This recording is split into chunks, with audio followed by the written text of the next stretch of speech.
He built empires with a signature. A single word from him could make or break futures. But inside his mansion, where every wall glimmered with perfection, something was terribly broken. His newborn twins, heirs to his billion-dollar legacy, were born unable to move. Doctors called it irreversible. Specialists from around the world confirmed the same. The great man who could buy anything couldn't buy hope. Days turned to months, and silence filled the nursery like a ghost. The babies never cried, never reached, never smiled. Nurses came and went, afraid to stay long in a house where sorrow hung heavier than gold. Until one woman arrived, the maid no one wanted, the one he hired out of pity. She was quiet, dark-skinned, and careful with every step, as if she knew her presence was tolerated, not welcomed. At first, she cleaned in silence, invisible among chandeliers and marble floors. But something about those children drew her eyes. Every morning while the world slept, she did something no one else noticed. Something forbidden. And one night, when the billionaire walked in earlier than usual, he saw it. He froze at the doorway. His heart stopped. The woman who was supposed to dust the floors was kneeling before his children, doing something that defied everything science had said was possible. And for the first time, one of his sons made a sound he'd waited months to hear. But how could that be? Who was this woman who dared to touch what medicine couldn't heal? And what secret did she carry? One that would force a man who believed only in money to question everything he'd ever known about power, faith, and race. Because what he saw that night didn't just change his family, it changed him forever. This is the story of how a single act of compassion shook a billionaire's world and exposed a truth no one was ready to face. Morning sunlight poured through the towering windows of the Whitmore estate, glinting off chandeliers worth more than most people's homes. Everything about the mansion screamed perfection: polished marble floors, framed portraits of ancestors who looked down with cold, timeless authority, and a silence that felt carefully purchased. Elliot Whitmore, a self-made billionaire, moved through it all like a man trapped inside a dream he'd long stopped enjoying. His days were built on precision. Conference calls at 6 a.m., decisions by 8, meetings stacked like dominoes until nightfall. To the world, he was brilliance personified. To himself, he was just a man trying not to think about what the doctors had said. His twin sons, born 6 months earlier, were perfect in every way, except they couldn't move. Not a stretch, not a twitch. Their limbs lay still, fragile and silent, like porcelain figures too delicate for touch. The condition had no cure, no hope, no explanation. The medical reports sat on his desk beneath contracts worth millions, proof that even money had limits. He'd done what billionaires do when faced with the impossible. He built a team. Private physicians, neurospecialists, physiotherapists, each more expensive and confident than the last. Yet each left the same way, defeated, murmuring polite apologies that tasted like pity. The house changed after that. Rooms once filled with celebration now echoed with quiet despair. His wife retreated behind charity work and carefully managed smiles. Servants walked softer. The nursery door remained closed most of the day. And in the heart of all that wealth and emptiness, 2 infants lay in identical cribs, motionless. When the new maid arrived, no one noticed at first. She came quietly with a folded uniform and a reference letter from a church no one had heard of. Her name was Grace. Grace was young but carried herself with an old soul's patience. Her skin, a deep shade of brown, stood out in a house of polished whiteness. The other staff whispered, not because of her work, she was precise, respectful, but because of how out of place she looked in this world of privilege. Some said the billionaire's wife hired her to quiet public judgment, to look diverse. Others said she'd been a last-minute replacement for someone who'd quit in fear of the nursery's curse. But Grace didn't flinch when she entered that silent room for the first time. She didn't see hopelessness. She saw 2 boys fighting to be seen. While others avoided eye contact with the twins, she leaned close, humming under her breath, as if whispering to their souls. Days passed. She cleaned, folded, and dusted like any other maid. Yet every night, long after the mansion went still, she'd return to the nursery. Not for cleaning, but for something else. Something she never explained. The billionaire barely noticed her presence until one afternoon when he heard something strange. A sound he hadn't heard in months, soft, rhythmic humming echoing through the hall outside the nursery. It was coming from Grace. He paused by the door, unseen. Inside, Grace was kneeling beside the twins. Her yellow gloves lay folded on the floor. She wasn't cleaning. She was talking. Not in English, not even in words, more like a low, melodic prayer. Her hands hovered gently over the babies, never touching them, as though feeling the air itself. He didn't interrupt, but something about that moment unsettled him. Later, he mentioned it to his wife. She dismissed it with a wave. "It's cultural," she said sharply. "Let her be. She's harmless." But the next morning, the nurses reported something strange. One of the twins had moved slightly during the night. Just a twitch, barely noticeable, but enough to send a flicker of hope through a house that hadn't felt any in months. The billionaire wanted to believe it was coincidence. He told himself it was the therapy, or maybe a random nerve response. But when it happened again the next night, and again the night after, he couldn't ignore it. Grace never spoke of what she did, never asked for praise or attention. She came early, stayed late, and worked in silence. Yet her presence began to unsettle the staff. Some felt uncomfortable with the way she'd look at the twins, as though she knew something they didn't. Whispers began to circulate. "She's doing something strange. She's not supposed to touch them. What if she's using something else?" One afternoon, a nurse refused to work alongside her. "I didn't study medicine to compete with superstitions," she muttered before quitting. The billionaire hated rumors. His entire empire was built on logic, evidence, and control. Yet in his own home, he was surrounded by fear. Fear of a woman whose only crime seemed to be caring too much. Still, he couldn't shake what he'd seen, the calm in her eyes, the tenderness in her movements, and the haunting lullaby that seemed to linger long after she'd left the room. Every night, he'd lie awake replaying the same question. What was she doing? Because deep down, he wasn't just curious. He was afraid. Afraid of what it would mean if she succeeded. Afraid of what it would say about everything he believed in. Science, privilege, power. And so he waited, watching from a distance, as the quiet maid continued her secret routine. The mansion stood as a monument to control, yet within its walls, something uncontrollable was stirring. Something the billionaire could neither explain nor stop. Soon he would discover the truth.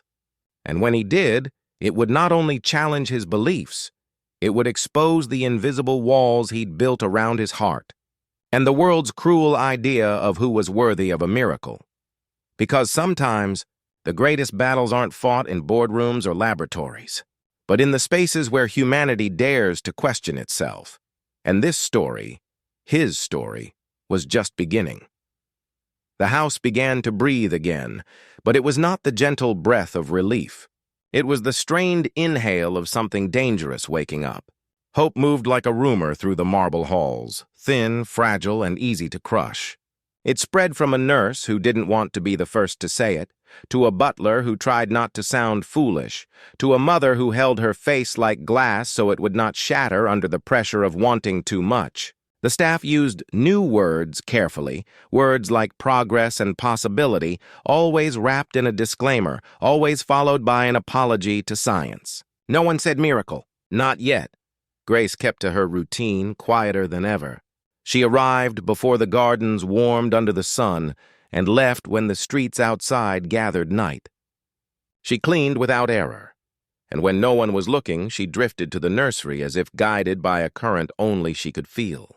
Her movements were gentle, unfailingly precise. She did not try to prove anything. She simply showed up with a devotion that made the room feel less like a place of waiting and more like a place of listening. Small changes began to appear, so small it was tempting to deny them. A flutter of a finger, a shift in a wrist, a tremor in a thigh, barely there, and yet undeniable to a mother whose eyes had memorized stillness. The twins' faces softened as if a door inside them had creaked open and allowed light to pass through. Even the scent of the room changed, less sharp with antiseptic, more human. like skin that had decided to expect touch. The billionaire tracked it all with the precision he used when buying companies. He cataloged the times, logged the nutrition, cross-checked the medication schedule, and matched every minor movement to every other possible variable as if he could chart his way to certainty. His spreadsheets refused to give him what his eyes were beginning to accept.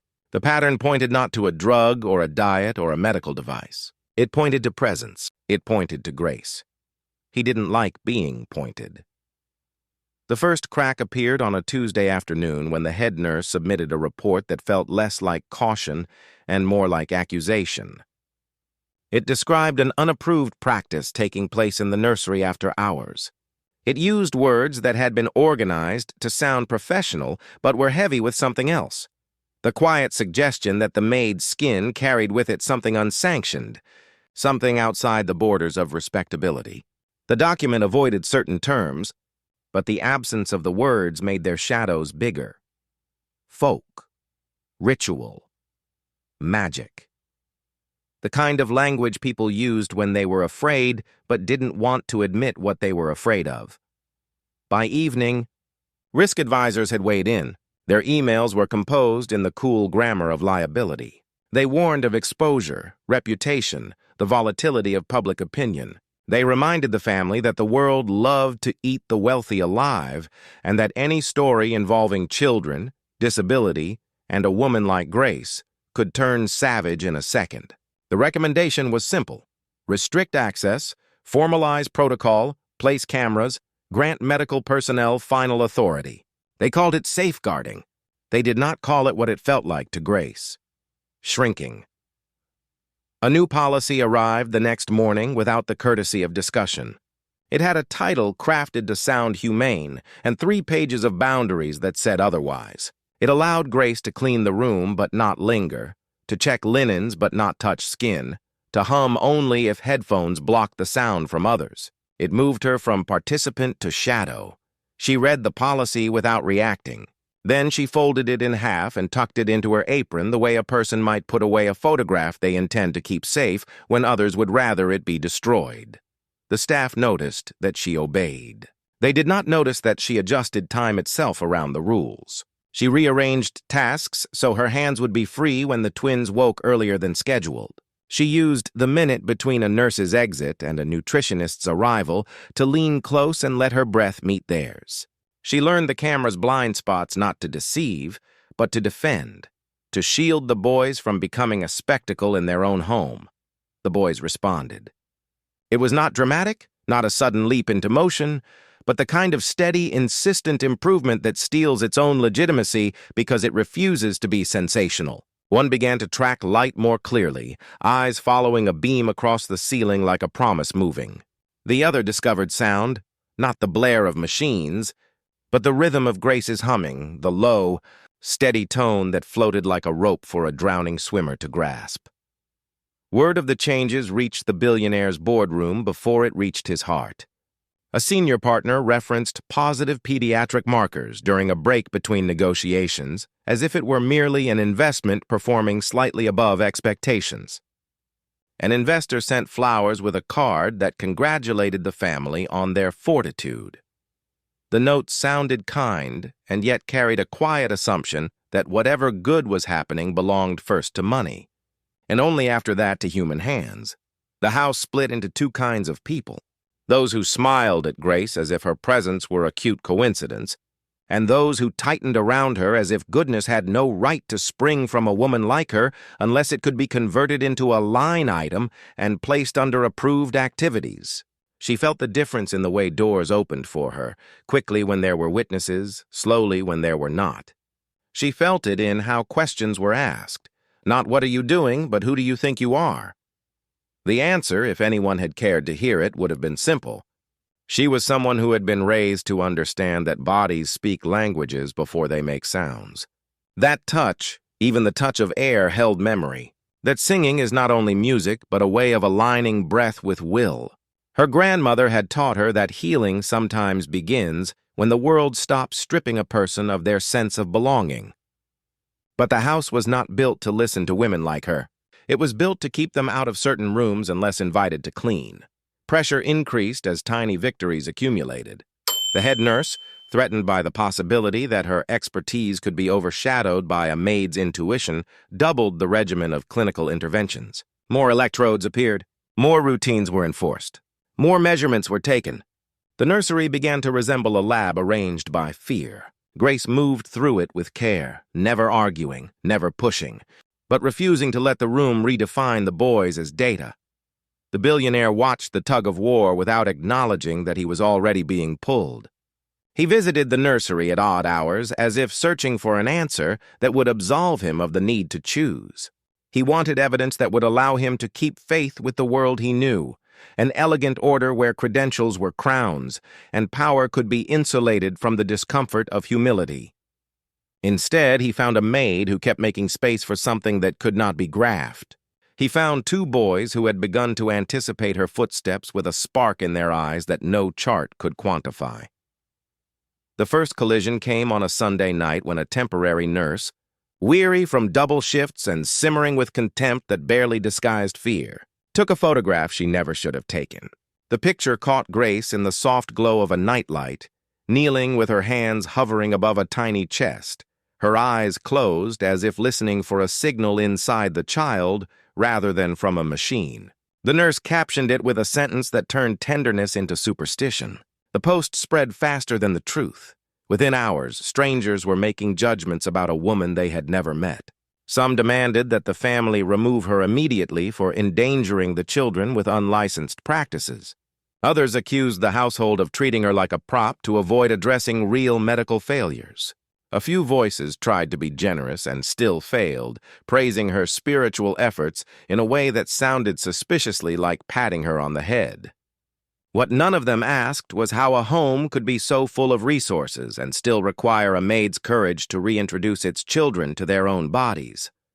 The crisis team swept in with the efficiency of a firewall. Phones were confiscated. The temporary nurse was escorted out. A statement was drafted that used words like respect, safety, and evidence-based care while avoiding the essential question, why was the most present person in the room the one considered most suspect? Grace became the center of a debate she had never joined. Attorneys wanted her removed for optics. Publicists wanted her hidden for control. Advisors wanted her documented for leverage. The mother wanted her spared, though she said it softly and only when no one else was near. The billionaire kept his face impassive, the neutral mask of a man comparing risk scenarios. He asked for reports. He requested more cameras. He said the situation required time. Time, however, had an agenda of its own. A winter storm pinned the city under a weight of ice that made travel treacherous and deliveries unpredictable. The house drew inward, insulated by heat and money, yet the nursery felt like a ship adrift, machines humming, monitors blinking, hands scarce as staff called out. Grace stayed, not because anyone asked, but because absence had always been the worst part of her own childhood. She remembered a mother who worked double shifts until night ate her voice, a neighborhood clinic that ran on goodwill until goodwill ran dry, 1,000 small reminders that people like her were expected to wait for help rather than be help. On the third night of the storm, a power fluctuation rattled the monitors just as a nurse slipped on the ice and injured her ankle on the way in. It was the kind of coincidence that later gets called fate. The backup generator kicked in, steady but loud. The twins startled at the sudden shift in sound and light. Their bodies stiffened, not with movement but with fright. Panic rippled through the few staff on duty. Protocols were scanned. Phone calls were made that could not be answered. The air tightened like a fist. Grace responded as if she had known this moment would come. She dimmed the lights further. She switched off a television that someone had left blaring. She slowed her breathing until the room could hear it. She moved her hands not as a healer with a trick, but as a witness reminding small bodies that the world was not trying to hurt them, that they had permission to be held by something other than fear. One twin's fingers uncurled. The other's jaw softened. Their breaths, those small, stubborn today breaths, grew deeper. The billionaire entered the room at the tail end of the chaos. He took in the generator's rumble, the staff's frantic faces, the twins' fragile struggle for calm. He watched Grace steady them without touching, and something inside him cracked like ice under weight. He did not speak. He stayed long enough to see both boys settle, and then left before gratitude could be mistaken for an endorsement. In the morning, when the storm finally relented, word of the night's stability spread through the household with a complicated mix of relief and resentment. Relief that the children were safe. Resentment that safety had arrived in a form the hierarchy did not control. The head nurse doubled down. She changed access codes. She required 2 staff present for any non-medical visit. She insisted that every moment in the nursery be logged in a database that looked objective and felt punitive. Grace accepted the new restrictions with the same calm she had offered from the beginning. But she began to carry a small notebook in her apron, not for defense, not for evidence, but for memory. She wrote down the times the boys turned their heads toward light. She marked when their eyes tracked sound. She noted when breath deepened, when fingers softened, when a tremor became intention. She did not record her own actions because she did not need to prove she was there. She knew presence is not counted in minutes, it is counted in belonging. The billionaire found the notebook by accident on a day when everything else went wrong. A partnership collapsed after months of negotiation. A rival published an op-ed that painted him as ruthless enough to buy markets and careless enough to ignore people. He opened the notebook to distract himself and was arrested by the care of the entries. The handwriting was neat, unassuming. The words were simple, almost plain, yet they held a kind of seeing his data had not delivered. The boys were not entries in her book. They were stories unfolding. He closed the cover gently, as if he had touched something sacred without asking. He returned the notebook to the shelf where he found it. He told himself that curiosity was not the same thing as confession.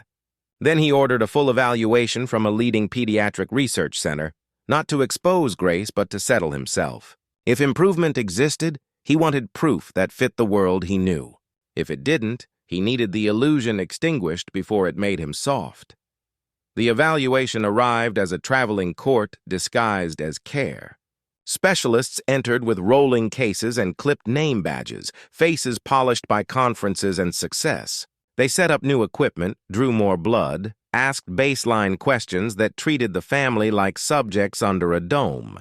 They were polite to Grace in the way people are polite to furniture, nodding when she passed and stepping around her when she stood still.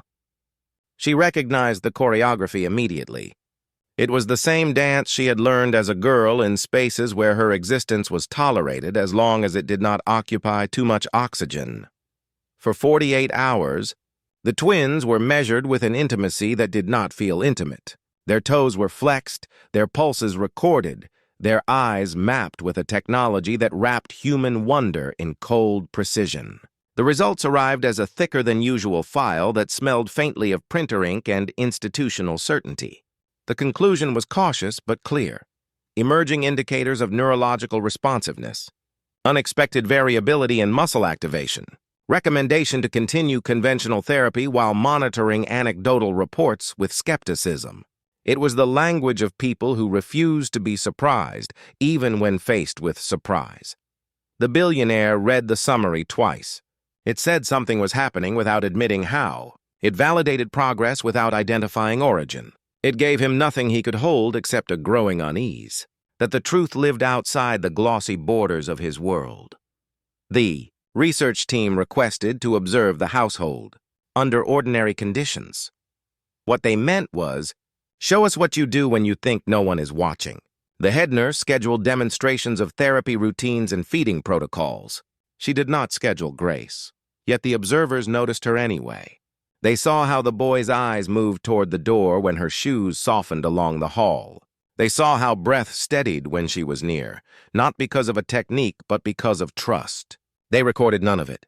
They left after 2 days with footage of machines doing what machines do and a note that the family maintained a supportive environment. The relief of a non-finding calmed the head nurse and angered the part of the billionaire that had started to crave clarity more than control.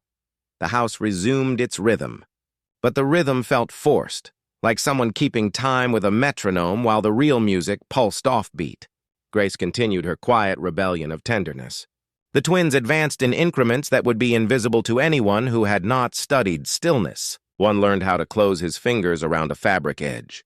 The other discovered a micro-lift in his shoulder when his breath synchronized with her humming. Motion, when it arrived, came not as a declaration, but as a relationship. Then came the visit that set fire to everything, a philanthropic foundation with a long history of funding medical. Innovation asked for a tour of the household as part of a potential partnership with the Billionaire'S children's charity. Their brand was benevolence polished into spectacle. They wanted photographs of empathy and quotes from resilience. They wanted the nursery because nothing raises money like the image of a suffering child rescued by resources. The billionaire understood the game and had played it well for years. He agreed, thinking influence could be leveraged into scientific help. He forgot that inviting an audience is also inviting judgment. The foundation's director arrived with a smile practiced to communicate warmth from a stage. She carried herself with the entitlement of someone who has grown accustomed to being thanked for allowing the world to praise her. Her team set up cameras in doorways and arranged staff in angles that looked candid but were not. A PR script circulated that mentioned diversity 6 times and dignity 4, though neither word made demands on the behavior of those speaking them. Grace stood at the back of the nursery, invisible and indispensable. She watched the director coo at the twins as if compassion were a performance. She felt the room stiffen under the weight of gaze. She waited for someone to ask the boys what they needed, rather than tell them what they represented. The director asked for a demonstration of the treatment plan. The head nurse initiated the routine with careful mechanical competence. The twins endured. The cameras captured endurance, not engagement. A producer whispered that the footage lacked heart. The director's smile dimmed. She then requested something authentic, which, in rooms like this, often means the appearance of intimacy without the cost. Her eyes fell on Grace as if discovering a story prop. Without thinking, she suggested that the maid be included for a human touch. The head nurse hesitated, torn between control and optics. The billionaire remained near the doorway, feeling a knot twist in his stomach. A knot made of pride and shame, and a growing desire to protect something he had not yet learned how to name. Grace stepped forward only as far as respect would permit. She waited for permission that might never come, because consent in this house had always traveled down the hierarchy, not up. The twins saw her and changed the air with their eyes. The cameras missed it. The director did not. She pushed lightly at first, then with the impatience of a person accustomed to getting her way. She wanted a moment that donors could understand, a scene that said healing without saying who was allowed to bring it. The head nurse relented enough to permit Grace to stand near the cribs, but not close. The director motioned her nearer. The head nurse warned about policy. The director smiled and used the word exception. The billionaire's silence stretched until it became complicity. Grace refused to perform intimacy like a trick. She did what she always did. She breathed. She let her presence become a bridge between fear and body. She hummed barely above a whisper, not for the cameras but for the boys. A camera operator, bored by the lack of drama, adjusted lenses. The billionaire felt a tight, aching hope press against his chest, like a bruise healing from the inside. One twin's hand flexed. A finger hooked into the quilt seam. The camera caught it only by accident. The director gasped in delight as if she had ordered the movement from a catalog. She gestured for more as if the human body were a faucet that could be turned on by demand. The head nurse stiffened, afraid of losing authority to a moment she had not orchestrated. The room divided along lines that had always been there, only now visible. Who believed that care belonged to credentials, and who believed that care belonged to whoever could deliver it. The director reached to guide Grace closer, not out of generosity, but out of control, the way people often do when they want credit for what others carry. Her hand landed on Grace's arm without permission. The contact was light, but the meaning was heavy. Grace stepped back, calm but firm. Something about the refusal snapped the director's smile like brittle glass. The encounter, filmed from the wrong angle and with the wrong intent, looked like defiance rather than dignity. By evening, an edited clip had traveled beyond the house. It showed a maid resisting cooperation during a charity visit. It framed the moment as obstruction and arrogance. It omitted the boy's response. It included the director's disapproving face and the head nurse's officious posture. It asked the audience to decide who was professional and who was presumptuous. It gave them the wrong answer and they accepted it. The backlash came like weather. Comments piled up that accused Grace of overstepping, of pretending to be more than she was, of making a family's tragedy about herself. People who had never met her explained what she should have done with the confidence of the uninvolved. Others painted her as a victim for points in a game that does not heal anyone. Very few asked why a maid had become essential in a room full of experts. The billionaire watched the storm from the quiet corner of his home office, lights low, hands clenched. He had built a life insulated from the need to be brave beyond boardrooms. Now bravery called him into a smaller space where money had no shortcuts. He recognized, with a clarity that hurt, that every system he had trusted was designed to celebrate results while erasing the hands that made them possible. Especially when those hands belonged to someone like Grace, he summoned the courage. He had always reserved for deals and redirected it toward a decision. He ended the foundation's access. He apologized to no one for it. He ordered the clip removed, though he knew the internet forgets slowly. He drafted a new policy that looked less like protection and more like permission. He stopped short of what mattered most, publicly acknowledging that Grace's presence was not incidental, but integral. He feared the headlines. He feared admitting how wrong he had been. He feared the mirror. Grace carried on.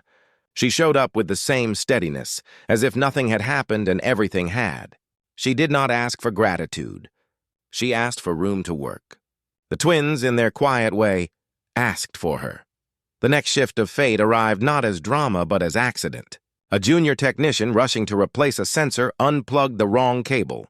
The error caused a recording device to stop capturing the nursery for 11 minutes, precisely the window in which Grace began her late evening routine. There would be no footage of what occurred, only witnesses with competing loyalties and one man who finally allowed himself to stand in the doorway without hiding. He watched her align her breath with the boys. He watched her hum until sound became a kind of rhythm that bodies could remember. He watched their chests rise smoothly for the first time in months. He saw a hand lift, not by reflex but by choice. He felt his own breath falter as if the world had tilted. Then came the movement that neither fear nor policy could deny. The smaller twin, the one who watched light as if learning its language, tightened his fingers on the edge of the crib and made an effort so visible it became holy. His elbow shifted. His shoulder engaged. A tremor ran through his arm and held.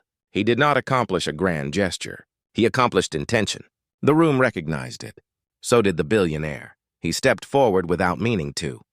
The floor creaked and Grace turned, meeting his eyes with a calm that did not ask for permission or forgiveness. He understood then that he stood on a threshold not between belief and disbelief, but between the man he had been and the man he might become. He wanted to speak. He did not know how to begin. The head nurse entered at that exact moment with the impatience of someone determined to reclaim command. She saw the position of the boy's arm and attached it to her own schedule.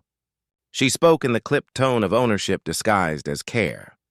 She did not notice the network of unspoken courage threading the room. She reset the crib rail. She repositioned the pillows. She reasserted the plan. In her configuration, control returned and the miracle retreated. Not vanished, but uninvited. The billionaire felt rage rise for the first time since the day his sons were diagnosed. Not rage at a person, but at a system that flattens humanity to preserve hierarchy. He swallowed it and made a choice that would have consequences. He scheduled a formal observation, not by publicists or donors, but by a small circle of clinicians he trusted to watch without need for credit. He did not tell the head nurse the true purpose. He did not tell Grace anything at all, fearing that even a warning would distort the moment he needed to witness. The day of observation arrived wrapped in the calm menace of preparation.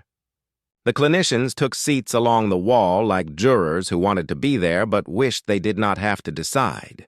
The head nurse moved about with tight competence. The billionaire stood where he could see everything and be seen by no one.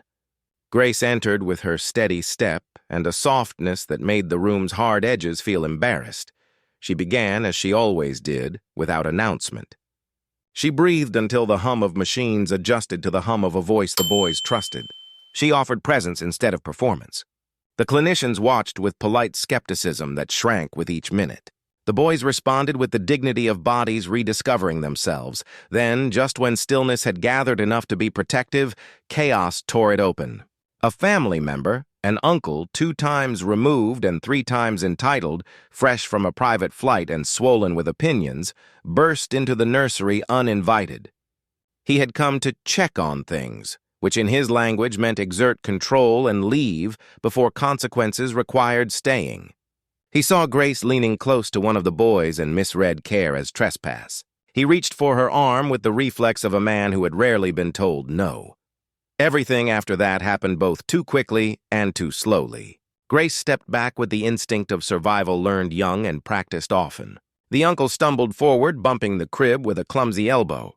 The boy startled, not with harm, but with a jolt of fear strong enough to stiffen muscles. The head nurse rushed in, more concerned with procedure than personhood. One clinician rose.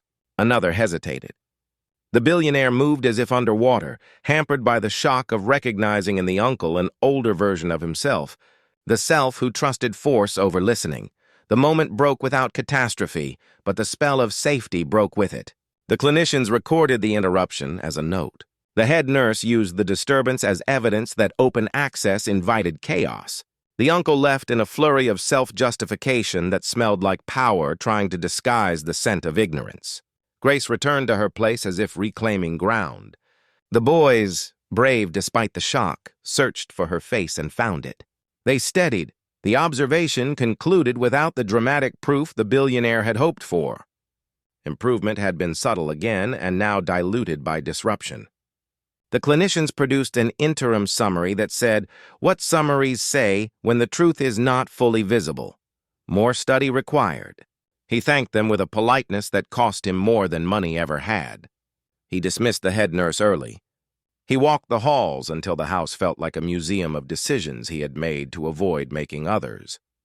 He returned to the nursery just before midnight, a man hiding in the only room where he wanted to be seen.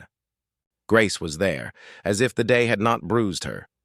She moved with a patience that did not demand acknowledgement. He watched the twins relax under the simple gift of being regarded as more than a case. He understood with a clarity that tasted like grief that he had been protecting the wrong thing. He had protected reputation and order, while the people he loved needed him to protect wonder. He took a step forward, not as patron or employer, but as father. He was about to speak, finally fully, when a sound cut through the quiet like a blade. A siren wailed from the estate's perimeter. Security lights flared to life. The house shifted into lockdown as if the world outside had been waiting for a cue. Phones chimed with alerts. Staff sprinted down corridors. The head nurse reappeared with an expression equal parts panic and triumph, as if crisis could prove her right. The twins startled again. Grace lifted her head, eyes narrowing, not with fear but with focus. At the gate, a convoy of vehicles had arrived without invitation and with authority. A child welfare unit, an investigator from a medical board, 2 officers whose faces were expertly blank. Someone, somewhere, had filed a complaint alleging negligence and unlicensed intervention in the care of vulnerable children. The timing was not accident. It was retaliation.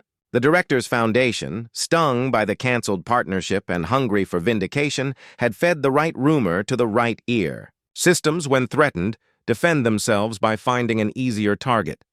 The officers requested immediate access to the nursery. The investigator wanted to see the maid. The welfare agent asked whether the children were safe, and the question, although framed as concern, carried the heavy historical implication that a black woman's presence was the danger that needed to be measured first. The billionaire felt the old reflex rise, the instinct to smooth, to apologize, to let the machine of respectability run him instead of being run. He knew that cooperation would keep headlines clean and that resistance would invite a storm. He also knew, with the ache of a man who has learned too late, that clean headlines could be a form of surrender. He had seconds to decide. Security waited for his word. Grace looked at him without pleading. The twins breathed, each inhale a vote for the person who kept showing up even when the room tried to erase her. He opened his mouth, ready to claim the responsibility that should have been his from the beginning. And in that suspended second, between the house and the law, between fear and courage, between the man he had been and the father he needed to become, the smaller twin did something no one believed he could do. He lifted his arm, slow as moonrise, and reached, not for a machine, not for a rail, he reached for Grace. The sirens howled. The lights burned. The investigator cleared her throat. The head nurse inhaled a victory she had not earned. The billionaire felt time split. What he chose next would decide not only the fate of his family, but the story the world would be allowed to hear. And just as he drew breath to speak, the officer stepped forward, papers in hand, the word custody, printed in letters that could fracture a life. The door to the nursery swung wider.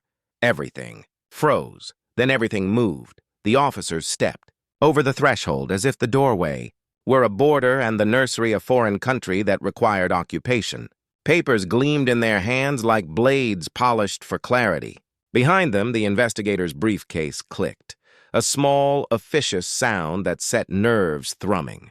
The child welfare agent scanned the room with a gaze trained to locate danger, and her focus settled first, where history had taught it to land, on the black woman standing nearest the children. The house seemed to tilt. Sirens outside faded to a smear of noise. The twins breathed in startled, syncopated rhythms. Grace did not move. She stood with her hands open and empty, the posture of someone who has survived too many rooms where innocence must be performed to be believed. The billionaire felt heat rise up his spine, the heat of fear braided with a shame he had tried for years to ignore. He had designed a life where emergencies bent to him. Now an emergency had arrived that refused to bow. Procedure flooded the room, dyed in neutrality, draped in authority, threaded with something older than either. Wristbands were requested. Logs were examined. Camera angles were evaluated as if love needed surveillance to exist. The head nurse hovered, her posture radiating vindication. The investigator asked for a summary of care in the slow cadence of someone who already knew which words would count and which would not. The agent prepared forms that could turn an hour into a separation and a doubt into a bruise. The billionaire felt everyone look to him without looking at him. He was the owner of the place and the architect of its quiet hierarchies. He had built a fortress of certainty and hired guardians to patrol it. Now the guardians faced inward. He sensed with a clarity that cut that this was the bill long delayed. The cost of tolerating a system that delivered order by stealing trust from people like Grace. He understood that neutrality in the face of that theft was not prudence, but participation. He stepped forward, not to dominate the moment, but to inhabit it, and the room registered the shift. It was not the heavy step of a man claiming ground. It was the unsteady step of a father surrendering certainty. He placed himself between the officers and the cribs in a way that could be explained as logistics, and felt instead like confession. He released the staff from their frozen poses with a gesture that asked for quiet. Security edged back. The head nurse stiffened. The investigator measured distance for the report. The welfare agent lifted a pen as if it were anesthesia. Everything remembered breath. The twins settled just enough for their faces to unclench. Then the first incision of the moment arrived, not as violence, but as paperwork. The order authorized temporary removal for evaluation on grounds of alleged unlicensed intervention and potential endangerment. It was written with the sterile weight of care and the ancient tilt of suspicion. It did not name Grace's race, yet every sentence knew it. The billionaire read the paragraph that dared to frame tenderness as liability and felt something in him tear, the kind of tear that heals into a new shape or never heals at all. He spoke without speaking, because there are ways to answer a room that do not require words. He unlocked a drawer, set a small leather notebook upon the bedside table, and lifted its cover so the pages breathed. Grace's neat handwriting faced the world she had never expected to have to persuade. Each line marked not mysticism but attention. The exact minutes a muscle studied intention. The hours when breath deepened. the days when the boy's eyes found light and refused to let it go. He did not ask the investigator to consider it. He allowed the care to exist in the open and refused to apologize for it. The investigator recorded an observation. The welfare agent shifted, caught between training and the undeniable common sense of devotion made visible. The head nurse cautioned against anecdote, her voice tight with the fear that control might be reallocated. An officer adjusted his weight, eyes on the children rather than the script. The younger twin saved the moment from becoming debate. He reached again, small, deliberate, brave, and the arc of his hand traced a new geometry across the nursery. He did not meet a machine. He found Grace's wrist. His fingers curled, the fragile insistence of a body choosing connection. The room exhaled. The officer closest to the crib forgot to keep his face blank. The welfare agent's pen paused above the form, as if reconsideration had weight. The head nurse moved to reset the scene back into the language she could control, and the billionaire, finally, refused. He stepped in front of the rail she intended to raise and stayed there, a barrier not of force but of decision. For years he had believed that changing policy was enough. In that instant, he learned that sometimes policy must be denied in order for justice to enter. He signaled for the clinician he trusted, the one who had lingered after the prior observation and who had begun, privately, to confess curiosity. The clinician drew nearer, watching the child's hand, not the hierarchy, and what he saw recalibrated him. Authority pressed for movement. Custody orders age by minutes, not morals. The investigator outlined the next steps with the calm of someone who knows the law will protect her from consequence, but not from being wrong. The welfare agent requested that the maid step away to reduce confounding variables, a phrase so cold it made the air brittle. Grace's jaw softened rather than tightened.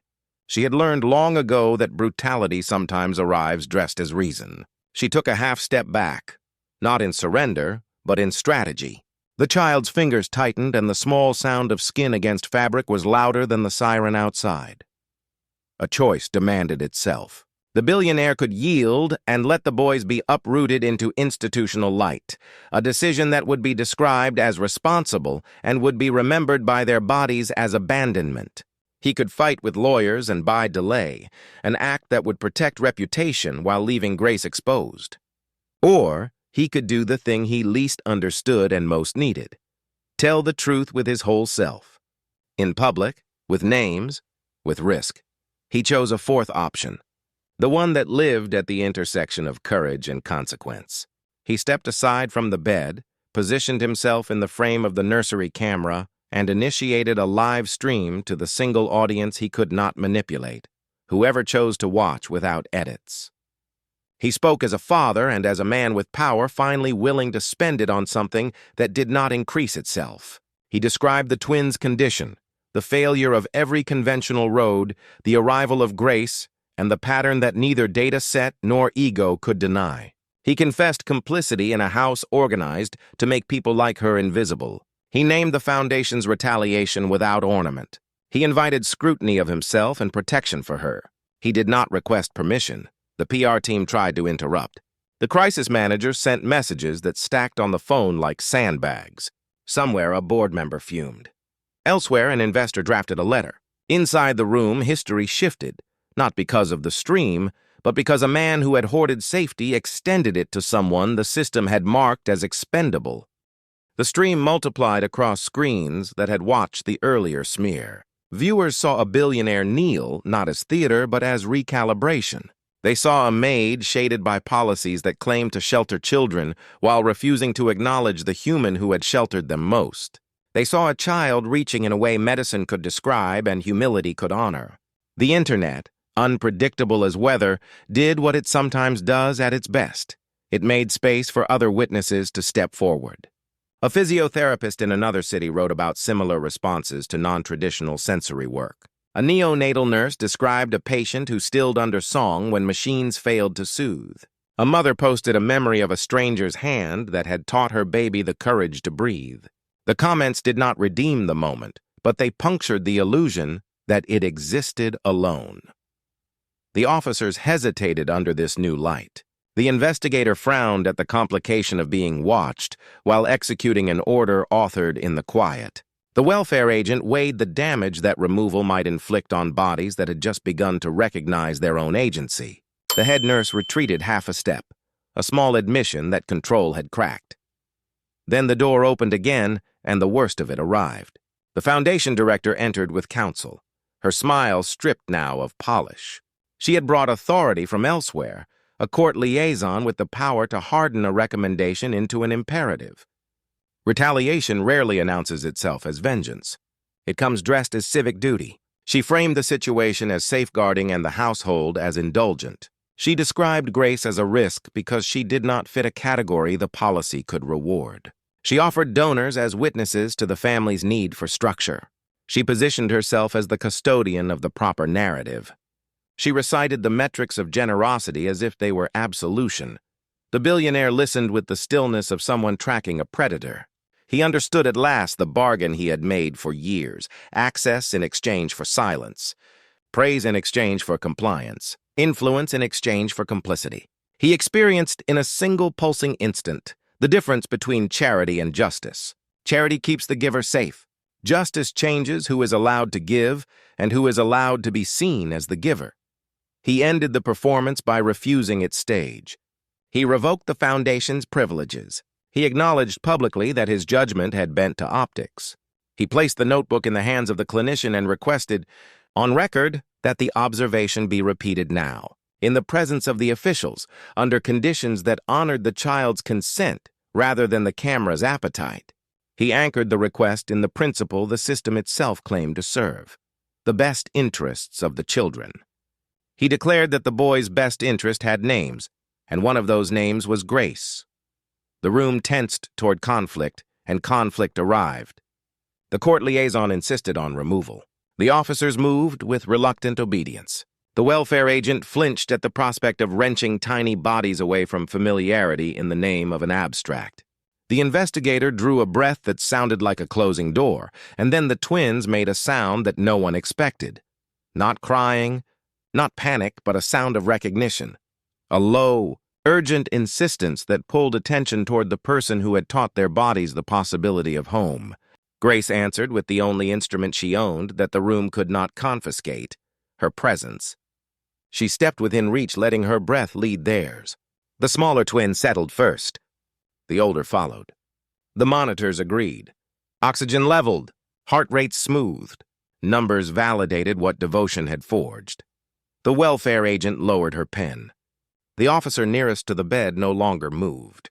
The investigator, trained to prioritize measurable outcomes, confronted a measurable outcome and found it aligned with the person the policy distrusted. The head nurse's authority thinned. The foundation director realized that the narrative she had scripted had acquired a protagonist she could not control. The court liaison, impatient with nuance, pressed for execution. He argued that improvement under the maid's presence only demonstrated dependency on an unapproved practice. The billionaire recognized the old bend of logic that has always punished the oppressed for surviving in ways the dominant culture does not sanction. He refused to let the story fold back into that familiar cruelty. He offered an alternative that risked his empire and saved his sons. A signed stipulation that made him accountable for any consequences of keeping the children in place under supervised observation, and that recognized Grace as an authorized caregiver under the medical team's oversight. He leveraged the one currency the system respected, his own liability, and laid it down like a bridge. The liaison balked. The investigator consulted silently with a conscience that had spent too long negotiating with policy. The welfare agent found her voice and recommended a temporary stay, citing immediate stabilization in the presence of the caregiver in question. The clinicians agreed to document the next 2 hours without interruption. The officers, who had entered with the solidity of mandate, loosened into people who could see. Approval came not as triumph, but as delay. A stay, 2 hours. A fragile pocket of time carved out of conflict by courage and paperwork. It was not victory. It was a window. But windows are where light enters. The nursery recalibrated. The officials became unwilling witnesses. The clinician set a discreet timer. The billionaire stood where his sons could find him if they wanted to, and where his shadow would not block the only sun they had known consistently. Grace began the work she had never called work. She did not turn the room into a stage. She turned it into a place where the boys could remember themselves. She dimmed what agitated and brightened what soothed. She positioned her body so sound arrived not as command, but as invitation. She hummed until the hum folded into the air and the children's breath accepted it like water. She waited, because waiting, when done with love, is an action. The older twin lifted his eyes first. They found her face as if seeking a star. His lips parted not for words, but for breath unburdened by fear. His hand shifted toward fabric and then toward intention. He did not lift a mile. He lifted a moment. The smaller twin followed, shoulders preparing, elbow thinking, fingers remembering. The motion was simple enough to make a skeptic yawn if the skeptic had never studied stillness. For everyone in the room who had, it was a tectonic shift. The clinician recorded changes with a reverence science rarely permits itself. The welfare agent's pen moved carefully, as if language might break what it attempted to honor. An officer wiped his eye with the back of his hand as if removing dust. The investigator leaned closer and her face rearranged itself. Less posture, more person. The head nurse peered at the monitor and found nothing to command. The foundation director stood very still, a statue erected to benevolence, now forced to watch generosity she had not paid for. The 2 hours narrowed to minutes. The boys steadied between beats of the timer. Grace did not push them. She partnered them. When fatigue brushed their faces, she softened the hum and rested in silence so their bodies could choose to continue or pause. The billionaire stood in all the emptiness he had absorbed over months and felt it become something else, room for truth to live. The window closed with the soft finality of a door returning to its frame. The timer chimed. The clinician stopped writing, then wrote one more thing.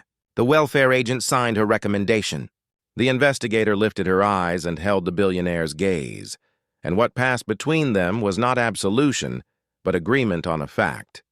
The children were safer with continuity than with disruption. The officer nearest the bed adjusted nothing. The court liaison, boxed by evidence and time, accepted the stay's extension with the reluctance of a person who has discovered limits to his power. The foundation director left first, not in defeat, but in a recalculation that promised future danger. People whose influence depends on unchallenged narratives do not vanish. They pivot. The head nurse requested a meeting about roles and responsibilities, her voice brittle, her future at the estate suddenly less certain. The officers retreated into the night's thick quiet, their sirens silent. The investigator scheduled a formal review and, for the first time, asked Grace what she needed to feel safe while doing the work she had always done unsafe. The welfare agent lingered long enough to touch the notebook's cover as if acknowledging a text that would not exist in any official archive and should nevertheless shape policy. The nursery dimmed to its old level of dark. The twins slept with the calm of bodies that had been listened to rather than managed. The billionaire, alone at last with Grace, let silence speak what language could not hold. He felt the weight of a future pressing forward. Apologies to make, policies to dismantle, money to repurpose, protection to offer without ownership, a public reckoning to lead that would cost him friends he never should have had. He knew this was not the end of danger. It was the beginning of choosing it on purpose for the sake of something larger than himself. He looked at the boys he had once tried to shield with walls and realized they required bridges instead. Outside, the sky shifted toward the color that arrives just before morning, that strange hour when night loosens but refuses to admit defeat. Inside, the house held a new shape. It did not yet know how to live in that shape. It would learn. The billionaire reached for the notebook, not to claim it, but to hold it while the page dried on the clinician's final words. He traced the indentation of a sentence written with careful pressure, a sentence that did not belong to any one person and belonged to all who had watched. The sentence read like a door, and as the first light touched the window, that door began to open. The morning after the storm broke felt different, not in silence, but in honesty. The mansion that had once thrived on performance now breathed with the weight of truth. The air no longer smelled of antiseptic and fear. It smelled human. The walls had witnessed too much to return to pretending. The billionaire, once shielded by lawyers and glass, spent the early hours in the nursery, sitting on the floor beside the cribs. The twins slept soundly, their faces peaceful, unaware of the chaos that had surrounded them. Grace stood by the window, the faint light tracing her silhouette. She wasn't triumphant. She wasn't vindicated.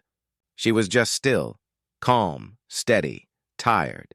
When he looked at her now, he didn't see a maid. He saw the one person who had shown him the difference between care and compassion. Care could be bought. Compassion could not. He broke the silence first. His voice trembled, not from weakness, but from the weight of finally telling the truth. "I built everything," he whispered, "except peace." Grace turned, her expression soft but unyielding. "Peace doesn't live in walls, sir. It lives in how we see each other." That sentence hung in the air like scripture. It wasn't a lecture, it was a mirror. The investigation continued, of course. Systems like that don't end with emotion. They demand evidence, statements, signatures. But this time, the truth had witnesses, living proof with small hands and steady breath. The footage from the live stream could not be undone. The world had seen not a scandal, but a revelation. Overnight, the narrative changed, not by strategy, but by sincerity. News anchors stumbled over their words, struggling to fit Grace into the language they were trained to use. They called her a mysterious caregiver, a compassionate housemaid, an unlikely miracle worker. None of those labels captured her. She was not mysterious. She was seen for the first time. Across social media, the story spread like fire. But with it came the world's familiar divide. Some called it proof that love heals beyond science. Others sneered, "Sentimental nonsense. Science cured the children." Not superstition. And beneath both extremes, a quieter conversation began about who is trusted, who is silenced, and why faith looks different on darker skin. Grace didn't speak to reporters. She didn't need to. The twins were her statement. Every small movement they made became its own testimony, a language no one could edit or misinterpret. The billionaire faced his reckoning not in public tribunals, but in private awakenings. For years he had believed that the world was a ledger, success and failure, profit and loss. He had measured his worth in what he could control. But Grace had shown him the one equation he'd never learned, that power without empathy equals emptiness. Weeks passed. Doctors returned, this time humbler, quieter. They studied the twins not as anomalies, but as children. They stopped saying case and started saying name. Grace remained at their side, her presence now written into every medical plan as emotional continuity support. A title born of bureaucracy, perhaps, but one that still made her smile. The billionaire took steps no one expected. He dissolved partnerships with foundations built on vanity and restructured his own charitable organization from the ground up. The first initiative he launched wasn't named after him. It was called the Grace Project. Its mission was simple: to provide resources for underrepresented caregivers, nannies, nurses, aides, domestic workers, whose labor sustains the world, but whose names never make the headlines. He funneled millions into it not as penance, but as partnership. Grace declined any ownership of the project. "It's not about me," she said. "It's about all the people who've been told their kindness is unscientific." But not everyone celebrated. The foundation director, the one who had weaponized perception, fought back with legal challenges and PR campaigns. She claimed defamation, breach of trust, reputational damage. Yet for every claim she made, there were now thousands of voices pushing back: nurses, mothers, doctors, fathers, people who saw themselves in Grace and had grown tired of watching decency be rebranded as defiance. The story that was meant to silence her became something larger. A confrontation with the quiet racism that hides in policy, in procedure, in the polite spaces that never say the word but live by it. The billionaire was no hero in the retelling, and he didn't want to be. He was the man who had learned too late, but still learned. In every interview, he refused to center himself. I wasn't brave, he said. I was blind until someone showed me what I'd been looking away from. The twins grew stronger. They didn't sprint across floors or perform miracles for cameras, but they moved. Arms that once hung like weights now lifted toys. Legs that refused to respond now wobbled toward stability. Each step was small. Each step was sacred. Grace never called it healing. She called it remembering. Their bodies are remembering how to trust, she'd say. That's the hardest part for any of us. And maybe that was the real truth hidden in the story, the part the headlines couldn't summarize. It wasn't just about race or medicine or miracles. It was about what happens when a world built on mistrust finally sees what it's been breaking all along. Months later, during a press conference for the Grace Project, a journalist asked the billionaire what moment changed him most. Cameras clicked, microphones hovered. He paused, thoughtful. Then he said, "It wasn't when my children moved. It was when I realized the person I'd been taught to doubt was the only one who hadn't given up on them." There was a silence after that, the kind that doesn't need to be filled. In the years that followed, Grace became a quiet force in reform movements across the country. Her name appeared in policy discussions she never attended. Medical schools invited her to speak about empathy and care, though she always declined the stage. "You can't teach empathy in lectures," she'd say. "You teach it by listening." She continued to work, though her tasks had changed. She no longer dusted rooms for people who couldn't see her. Now, she helped build systems that saw everyone. The billionaire's empire changed too. He sold off the luxury divisions that once fed his ego and redirected the funds toward hospitals, housing programs, and scholarships for underprivileged youth. People said it was redemption. He called it correction. He never forgot the night his twins reached for grace, the night his empire cracked open to make room for humility. But not all scars fade quietly. Racism, after all, doesn't vanish with good intentions. It adapts. There were protests outside his headquarters from those who accused him of performative guilt. There were online campaigns questioning Grace's methods.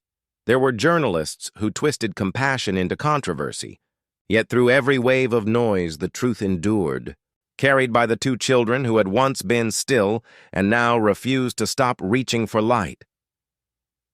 Years later, on a quiet evening, Grace sat on the same nursery floor, now faded by time. The twins, older now, laughed somewhere down the hall. The billionaire stood at the doorway, no longer their employer but their family. He watched her the way people watch the horizon at dusk, grateful and humbled. "Do you ever think about that night?" he asked softly. Grace smiled. "Every day. But not because of what happened, because of what it taught me." He tilted his head. "And what was that?" "That love," she said, "is the only science we keep forgetting to study. The house that once represented control now symbolized change. It became a rehabilitation home for children with neurological conditions, funded by the Grace Project, staffed by doctors and caregivers trained in both medicine and empathy. On the main wall of the entrance hung a single quote in gold lettering, "No hands are too small to heal. No heart too humble to matter." Visitors often stopped to read it twice. Outside the walls of that home, the world still wrestled with its reflection. People argued about who deserves trust, about whose pain gets validated, about why compassion still needs to be defended. But somewhere in all that noise, the echo of Grace's story persisted. Teachers told it to their students when discussing prejudice. Parents shared it with their children before bed. Activists quoted it when demanding change that lasts longer than sympathy, and for those who had ever been underestimated because of their skin, their accent, their title, it became something more than a story. It became proof. Proof that humanity doesn't ask for credentials to do what's right. The billionaire's final act came quietly. He wrote an open letter, published not in magazines or news sites, but as a handwritten note on the Grace Project's website. It read, "We build walls to protect what we love, not realizing that walls keep love from getting in. I spent years worshiping reason and rejecting the people reason refused to recognize. Grace taught me that equality isn't giving everyone the same tools. It's finally listening to the hands that already know how to build. To every Grace out there, I see you now." The world should too. Years later, when Grace passed away peacefully in her sleep, thousands attended her memorial, doctors, nurses, teachers, mothers, and strangers whose lives she'd unknowingly touched. The billionaire, older now, spoke only once during the ceremony. She never tried to change the world, he said. She just refused to let it stay broken. The twins, now young men, carried forward her name not as a legacy, but as a promise. They pursued medicine, not for prestige, but for people. In every patient's room they entered, they placed a single small plaque that read, "Be kind, even when you're right." Because sometimes justice doesn't come through courts or protests or press releases. Sometimes it comes through a whisper, a hum, a steady hand that refuses to let the world's cruelty have the final say. And so, long after the headlines faded and the arguments subsided, Grace's story remained, alive in every act of quiet rebellion that chooses empathy over prejudice. It became a reminder that racism isn't always loud. Sometimes it hides in who we believe and who we dismiss.